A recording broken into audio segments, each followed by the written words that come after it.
Have you ever felt like you're not good enough despite your achievements? In 2023, I accepted a job as a pharmacy tech, and this was very new for me.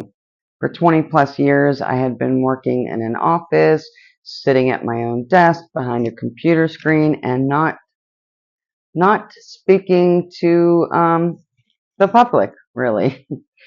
So this was new. This was new, and I was stepping outside my comfort zone. Hi, I'm Michelle. Welcome to our channel, The Freedom Habit. Today, I am breaking down the imposter syndrome and giving you practical tips on how to silence that fraud. So, what is imposter syndrome? Ultimately, it's when we doubt our achievements and we have a fear of being exposed as a fraud. We will compare ourselves to others.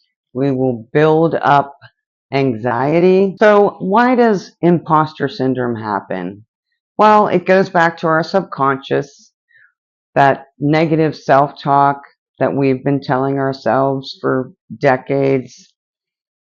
It goes back to our worthiness and how we feel about ourselves, what we deem as societal pressures or expectations. So what are some of the things we can do to overcome it? Reframe your thoughts. Challenge that doubts with evidence of success.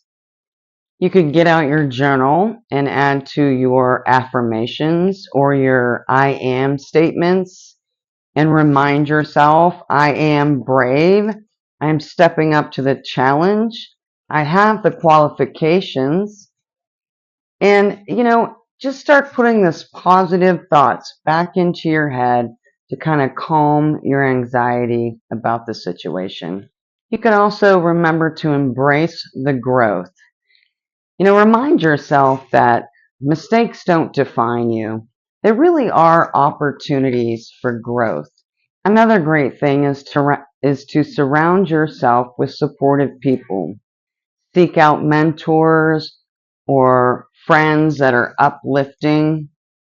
And if you don't have that, then there's tons of communities online as well.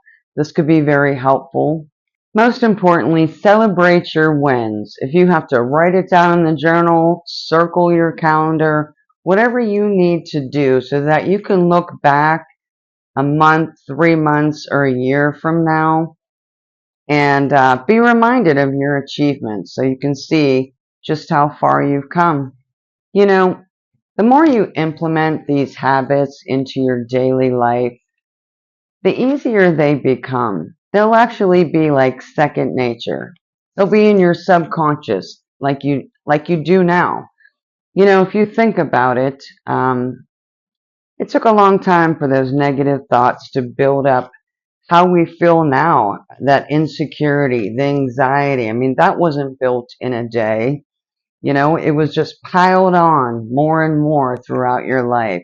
And what we're doing is we are rebuilding ourselves, and that's going to take time. So be patient with yourself. And it really is helpful to write things down. The best thing to do is to not compare yourself to others. The only one you're in competition with was the person you were yesterday. Have you ever struggled with imposter syndrome? What did you do to overcome it? If so, please drop it down in the comments and share. We would love to hear about it. That job I was talking about, that was one of the most rewarding jobs I've ever worked. I, for the first time in a long time, put myself out there, took myself out of my comfort zone, and it was scary. It was scary, and sometimes it was draining, and I just want to say that I was really proud of myself. At the end of the year, we decided to come back to Thailand, so I had to quit, obviously, because we were leaving.